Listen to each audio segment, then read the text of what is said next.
வணக்கம். இந்திய நேரப்படி மதியம் 1:30 மணி செய்திகள். முதலில் தலைப்பு செய்திகளை காணலாம். இந்தியாவின் 15வது குடியரசு துணைத் தலைவராக பதவியேற்றுக் கொண்டார் சி. ராதாகிருஷ்ணன். விழாவில் பிரதமர், மத்திய அமைச்சர்கள், முன்னாள் குடியரசு துணைத் தலைவர் ஜெகதீப் தன்கர் ஆகியோர் பங்கேற்பு. அரிய வகை கனிமங்களை பிரித்தெடுக்கும் தொழிலில் தனியார் நிறுவனங்களை ஊக்குவிக்க திட்டம்.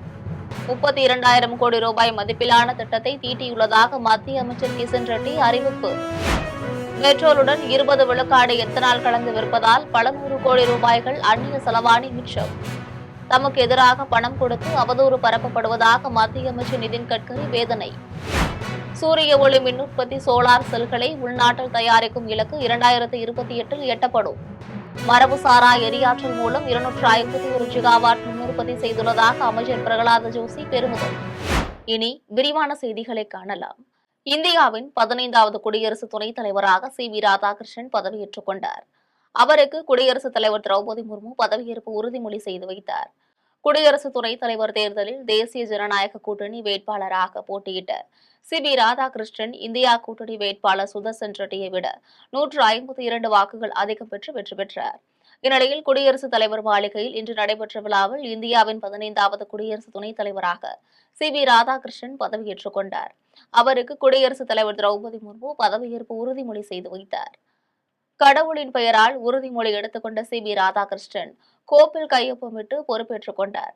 அதன்பின் அவையில் உள்ள அனைவருக்கும் கைகூப்பி வணக்கம் தெரிவித்தார். பதவியேற்பு விழாவில் பிரதமர் நரேந்திர மோடி, மத்திய அமைச்சர்கள் ராஜ்நாத் சிங், அமித்ஷா, நிதின் கட்கரி, குமாரசாமி, பியூஷ் கோயல், தர்மேந்திர பிரதான் ஆகியோர் கலந்து கொண்டனர். இதேபோல் ஆந்திர முதலமைச்சர் சந்திரபாபு நாயுடு, முன்னாள் குடியரசு துணைத் தலைவர்கள் ஜெகதீப் தன்கர், வெங்கையா நாயுடு, அமீது அன்சாரி ஆகியோரும் கலந்து கொண்டனர்.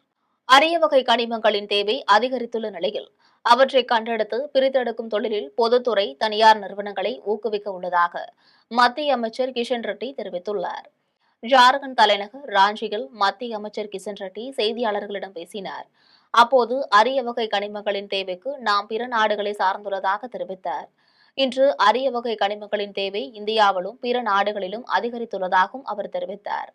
இதை கருத்தில் கொண்டு 32,000 கோடி ரூபாய் மதிப்பிலான தேசிய அரிய வகை கனிமங்கள் திட்டத்தினை மத்திய அரசு முன்னெடுத்துள்ளதாக தெரிவித்தார்.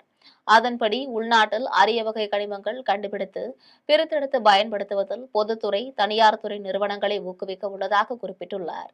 உள்நாட்டில் நிலக்கரி வெட்டி எடுப்பதை அதிகரித்ததன் மூலம் கடந்த ஆண்டு நிலக்கரி இறக்குமதியை குறைத்ததால் 60,000 கோடி ரூபாய் அளவுக்கு அந்நிய செலவாணி சேமிக்கப்பட்டதாக தெரிவித்தார். கார்னெட், டைட்டானியம், ரூட்டைல், இல்மனைட் உள்ளிட்ட தனிமங்கள் அரிய வகை கனிமங்களின் பட்டியலில் இடம்பெற்றுள்ளது குறிப்பிடத்தக்கது. பெட்ரோலுடன் 20 விழுக்காடு எத்தனால் கலந்து விற்பதால் பல 100 கோடி ரூபாய்கள் மிச்சமாகும் நிலையில் அதற்கு எதிராக பணம் கொடுத்து அவதூறு பரப்பும் வேலை நடைபெறுவதாக மத்திய அமைச்சர் நிதின் கட்கரி வேதனை தெரிவித்துள்ளார். மத்திய சாலை போக்குவரத்து மற்றும் நெடுஞ்சாலைத்துறை அமைச்சர் நிதின் கட்கரியின் முயற்சியால் பெட்ரோலுடன் 20 விழுக்காடு எத்தனால் கலந்து விற்கும் நடைமுறை நாடு முழுவதும் விரிவுபடுத்தப்பட்டுள்ளது. இதனால் பெட்ரோலிய இறக்குமதி குறைந்து அந்நிய செலவாணி மிச்சமாகி சுற்றுச்சூழலும் மேம்படும். இந்நிலையில் நிதின் கட்கரியின் மகன்கள் எத்தனால் ஆலைகளை நடத்தி வருவதாகவும் அவர்கள் ஆதாயம் அடையும் வகையிலேயே பெட்ரோலுடன் எத்தனால் கலந்து விற்கும் கொள்கை முடிவை அவர் எடுத்துள்ளதாகவும் காங்கிரசின் பவன் கேரா குற்றம் சாட்டினார். இந்திய ஆட்டோமொபைல் தயாரிப்பாளர் சங்கத்தின் ஆண்டு கூட்டத்தில் உரையாற்றிய அமைச்சர் நிதின் கட்கரி இந்த குற்றச்சாட்டிற்கு பதிலளித்துள்ளார். அரசியலில் தன்னை குறிவைத்தும் தனக்கு எதிராகவும் பணம் செலவழித்து அவதூறு பரப்பப்படுவதாகவும் தெரிவித்துள்ளார். சூரிய ஒளியிலிருந்து மின் உற்பத்தி செய்யும் சோலார் செல்களை உள்நாட்டிலேயே தயாரிக்கும் இலக்கு 2028 எட்டப்படும் என்று மத்திய அமைச்சர் பிரகலாத ஜோஷி தெரிவித்துள்ளார். டெல்லியில் புதுப்பிக்கத்தக்க எரியாற்றல் குறித்த ஆய்வுக் கூட்டத்தில் மத்திய அமைச்சர் பிரகலாத ஜோஷி உரையாற்றினார். அப்போது 2030ஆம் ஆண்டுக்குள் மரபுசாரா எரியாற்றல் மூலம் 500 ஜிகாவாட் மின் உற்பத்தி செய்வது என்னும் இலக்கில் இப்போது பாதி அளவை இந்தியா எட்டியுள்ளதாக தெரிவித்துள்ளார். நிலக்கரி, பெட்ரோல், எரிவாயு ஆகிய புதைவடிவ எரிபொருள் இல்லாமல் 251 ஜிகாவாட் மின் உற்பத்தியை இந்தியா செய்துள்ளதை அவர் சுட்டிக்காட்டினார். பிரதமரின் சூரிய ஒளி மின் உற்பத்தி வீடு திட்டத்தில் 20 லட்சம் பேர் பயனடைந்துள்ளதாகவும் அமைச்சர் பிரகலாத ஜோஷி தெரிவித்தார். 2028ஆம் ஆண்டுக்குள் சூரிய ஒளியிலிருந்து மின் உற்பத்தி செய்யும் சோலார் செல்களை உள்நாட்டிலேயே தயாரிக்கும் இலக்கு எட்டப்படும் என்றும் அமைச்சர் நம்பிக்கை தெரிவித்தார்.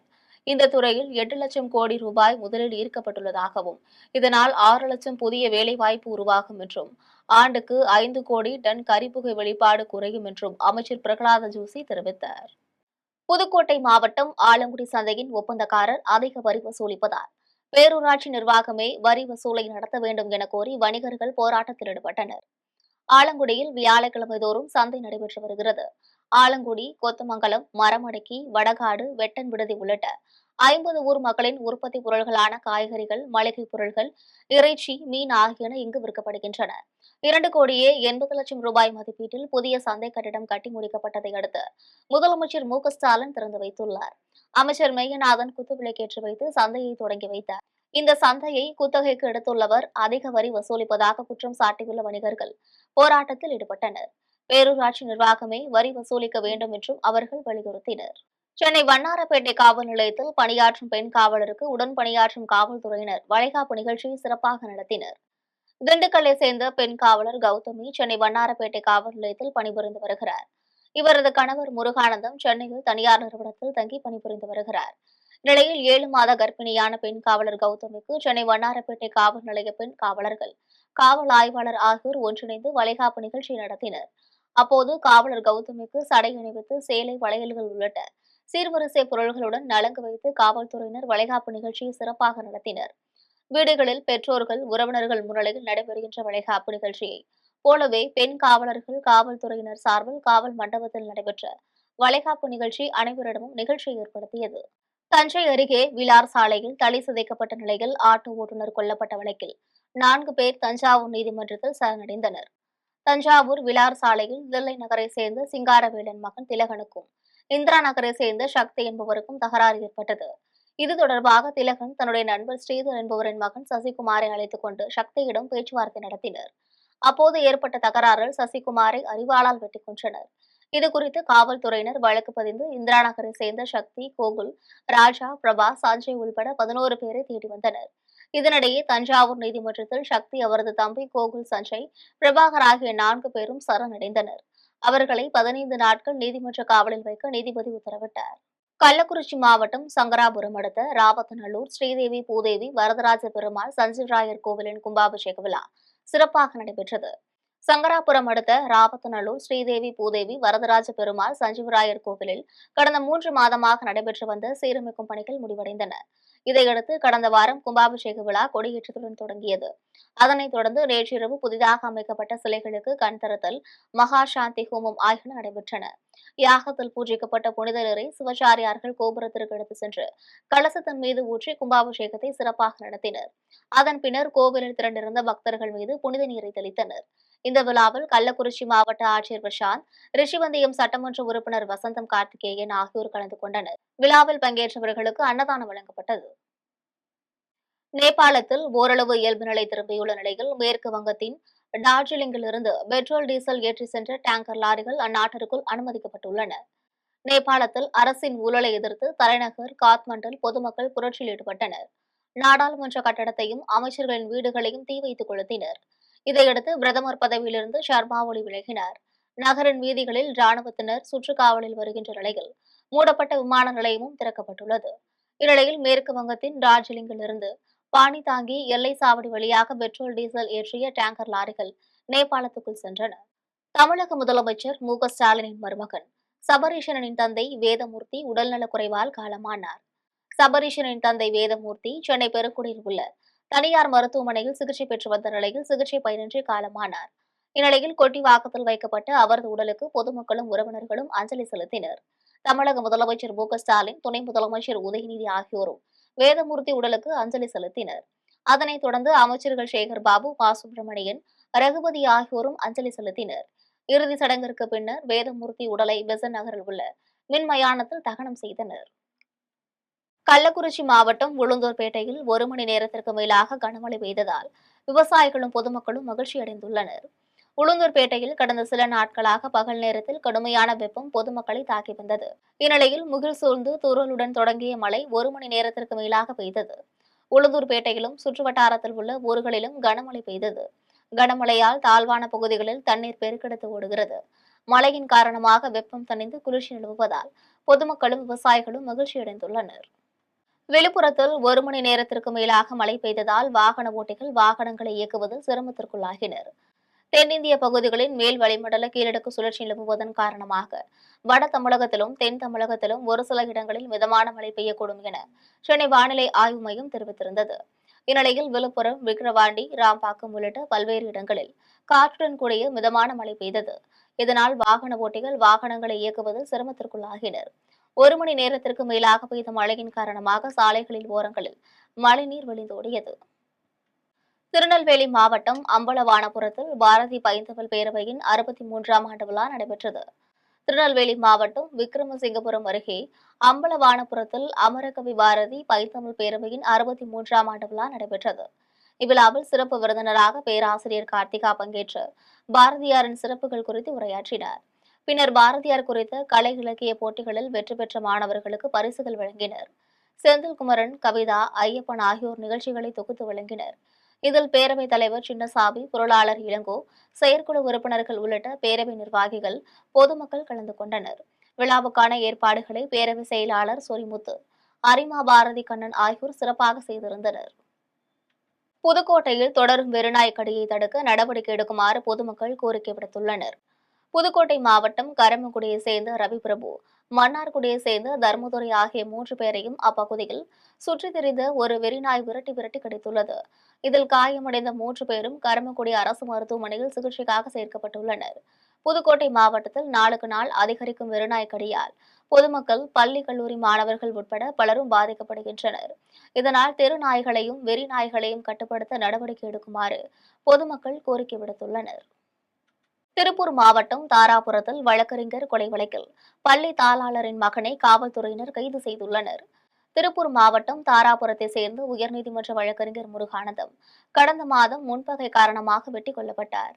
இந்த வழக்கில் தேன்மலர் மெட்ரிக் பள்ளி தாளாளர் தண்டபாணி உள்பட 17 பேர் கைது செய்யப்பட்டிருந்தனர். இந்நிலையில் தண்டபாணியின் மகன் கார்த்திகேயன் மீது லுக் அவுட் நோட்டீஸ் பிறப்பிக்கப்பட்டிருந்தது. பின்னர் அவர் மலேசியாவிலிருந்து இலங்கை வழியாக திருச்சிக்கு விமானத்தில் வந்து இறங்கிய போது காவல்துறையினர் அவரை கைது செய்தனர். அதனைத் தொடர்ந்து அவரிடம் தீவிரமாக விசாரணை நடைபெற்று வருகிறது. இந்நிலையில் கார்த்திகேயனை மருத்துவ பரிசோதனைக்காக தாராபுரம் அரசு மருத்துவமனைக்கு அழைத்து சென்றுவிட்டு மீண்டும் காவல் நிலையத்தில் உள்ள ரகசிய அறையில் அடைத்தனர். கோவை சிங்கநல்லூர் சார் பதிவாளர் அலுவலகத்தில் லஞ்ச ஒழிப்புத்துறை அதிகாரிகள் திடீர் சோதனையில் ஈடுபட்டனர். கோவை சிங்கநல்லூர் சார் பதிவாளர் அலுவலகத்தில் பத்திரப்பதிவு உட்பட பல்வேறு பணிகளுக்கு அதிக அளவில் லஞ்சம் வாங்குவதாக லஞ்ச ஒழிப்புத்துறை அதிகாரிகளுக்கு புகார் அளித்தனர். இது தொடர்பாக லஞ்ச ஒழிப்புத்துறை அதிகாரிகள் சார் பதிவாளர் அலுவலகத்தில் திடீர் சோதனையில் ஈடுபட்டனர். பின்னர் சார் பதிவாளர் அறையில் கணக்கில் வராத 1,91,000 ரூபாய் பணத்தை பறிமுதல் செய்தனர். இதுகுறித்து லஞ்ச ஒழிப்புத்துறை அதிகாரிகள் விசாரணை மேற்கொண்டு வருகின்றனர். சார் பதிவாளர் அலுவலகத்தில் சோதனை நடத்தியது அப்பகுதியில் பெரும் பரபரப்பை ஏற்படுத்தியுள்ளது. அதிமுக பொதுச் செயலாளர் எடப்பாடி பழனிசாமி திமுக அரசு சதுரங்க வேட்டை பாணியில் மக்களை ஏமாற்றுவதாக குற்றம் சாட்டியுள்ளார். திருப்பூர் மாவட்டம் தாராபுரம் புதுக்காவல் நிலைய வீதியில் மக்களை காப்போம், தமிழகத்தை மீட்போம் என்ற பெயரில் அதிமுக பொதுச் செயலாளர் எடப்பாடி பழனிசாமி பரப்புரை மேற்கொண்டார். இதில் அவருக்கு பொதுமக்கள் உற்சாக வரவேற்பு அளித்தனர். பின்னர் அவர் பேசியபோது மக்களின் ஆசையை தூண்டி வாக்குகளை பெறுவதுதான் ஸ்டாலின் அரசின் கொள்கை என்று கூறினார். இதனைத் தொடர்ந்து தாராபுரம் முன்னேற்ற பணிகள் குறித்தும் மக்கள் கோரிக்கைகள் குறித்தும் உரையாற்றினார். பின்னர் திமுக அரசு ஏழைகளுக்கு துரோகங்களை செய்துள்ளதாக கூறி குற்றம் சாட்டினார். இந்த கூட்டத்தில் வேலுமணி, பொள்ளாச்சி ஜெயராமன், சட்டமன்ற உறுப்பினர் மகேந்திரன் உள்ளிட்ட நிர்வாகிகள் கலந்து கொண்டனர். கரூரில் திமுக முப்பெரும் விழாவுக்கு செய்யப்பட்டுள்ள ஏற்பாடுகளை அமைச்சர் KN நேரு நேரில் சென்று ஆய்வு மேற்கொண்டார்.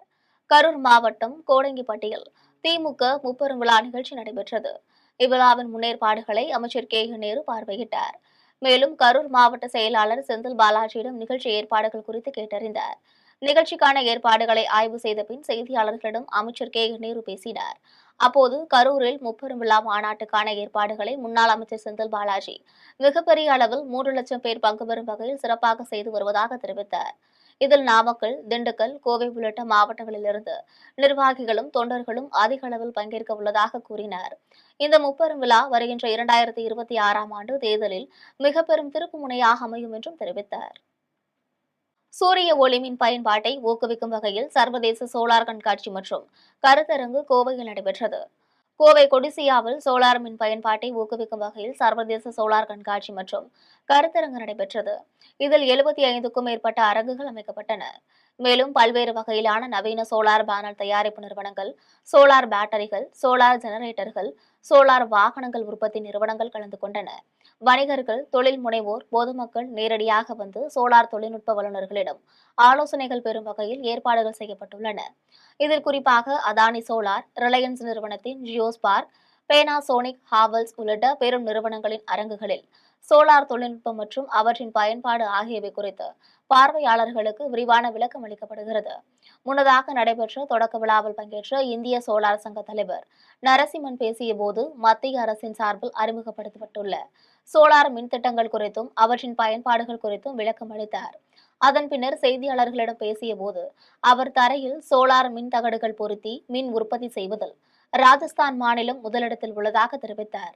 தமிழகம் ராஜஸ்தானை முந்தி முதலில் வர வேண்டும் என்றால் மாற்று மின் உற்பத்தி திட்டங்களில் உள்ள ஊழல்களை களைய வேண்டும் என தெரிவித்தார்.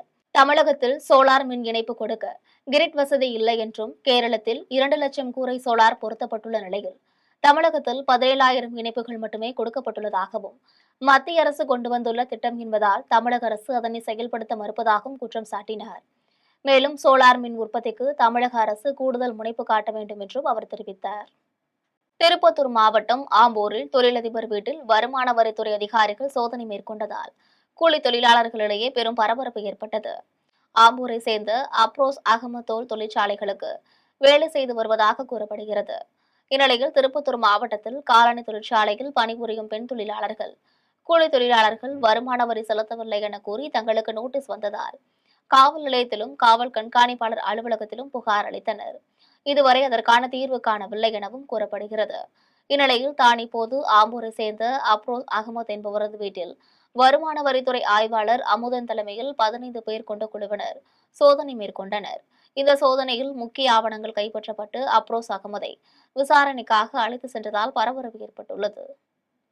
திருவண்ணாமலையில் வேத ஆகம ஆன்மீக கலாச்சார மாநாடு நடைபெறுவதையொட்டி இளவரசு பட்டம் ரமேஷ் சிவாச்சாரியார் பேட்டியளித்துள்ளார். திருவண்ணாமலை மாவட்டம் சந்தைமேட்டில் அக்டோபர் 13, 14 ஆகிய 2 நாட்களில் வேத ஆகம ஆன்மீக கலாச்சார மாநாடு நடைபெறவுள்ளது. இந்த ஆன்மீக மாநாட்டில் காஞ்சி விஜயேந்திர சரஸ்வதி சங்கராச்சாரியார், சக்தி அம்மா உள்ளிட்ட ஆன்மீக தலைவர்கள் கலந்து கொள்ள உள்ளனர். இவ்விழாவினை அண்ணாமலையார் கோவில் இளவரசு பட்டம் ரமேஷ் குருக்கள் ஒருங்கிணைந்து நடத்த உள்ளனர். இந்த ஆன்மீக மாநாடு குறித்து இளவரசு பட்டம் ரமேஷ் சிவாச்சாரியார் செய்தியாளர்களுக்கு பேட்டியளித்தார். தமிழகத்தை தொடர்ந்து கேரளத்திலும் காலி மது பாட்டிலுக்கு பணம் திரும்ப தரும் திட்டம் முதற்கட்டமாக திருவனந்தபுரத்திலும் கொச்சியிலும் ஆய்வு முறையில் நடைமுறைப்படுத்தப்பட்டுள்ளது. தமிழகத்தில் டாஸ்மாக் கடைகளில் மது வாங்குவோர் மீது மது பாட்டில்களுக்கு அதன் விலையிலிருந்து 10 ரூபாய் அதிகம் செலுத்தி வாங்கிவிட்டு அந்த பாட்டில்களை அதே கடைகளில் கொடுத்தால் 10 ரூபாய் திரும்ப தரும் திட்டம் கடந்த சில மாதங்களுக்கு முன்பு அமல் செய்யப்பட்டது. இந்த திட்டம் நல்ல வரவேற்பு பெற்றுள்ளது. இந்நிலையில் தமிழகத்தை தொடர்ந்து கேரளத்திலும் இத்திட்டம் நடைமுறைப்படுத்தப்பட்டுள்ளது. முதற்கட்டமாக திருவனந்தபுரம், எர்ணாகுளம் மாவட்டங்களில் ஆய்வு முறையில் பெப்கோ கடைகளில் மது பாட்டில்களுக்கு 20 ரூபாய் அதிகம் செலுத்தி அந்த பாட்டில்களை திரும்ப ஒப்படைத்தால் 20 ரூபாய் திரும்ப தரும் திட்டம் நடைமுறைப்படுத்தப்பட்டுள்ளது. இத்திட்டம் வரவேற்பு பெற்றால் அனைத்து மாவட்டங்களிலும் நடைமுறைப்படுத்த நடவடிக்கை எடுக்கப்படும் என கேரள பெப்கோ நிர்வாகம் தெரிவித்துள்ளது. இனி வருவது தங்கம், வெள்ளி விலை மற்றும் பங்கு சந்தை நிலவரம்.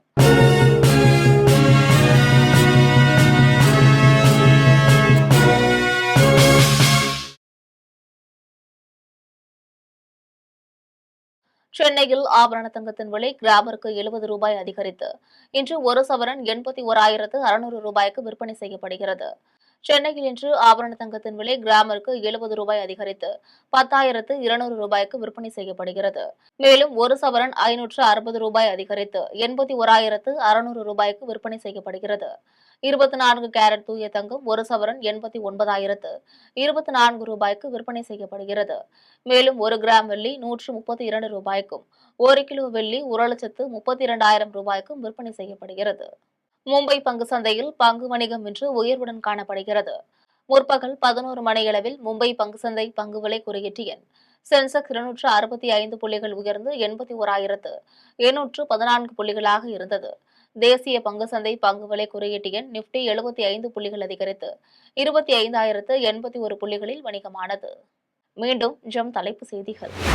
இந்தியாவின் 15வது குடியரசு துணைத் தலைவராக பதவியேற்றுக் கொண்டார் சி.வி. ராதாகிருஷ்ணன். விழாவில் பிரதமர், மத்திய அமைச்சர்கள், முன்னாள் குடியரசு துணைத் தலைவர் ஜெகதீப் தன்கர் ஆகியோர் பங்கேற்பு. அரிய வகை கனிமங்களை பிரித்தெடுக்கும் தொழிலில் தனியார் நிறுவனங்களை ஊக்குவிக்க திட்டம்.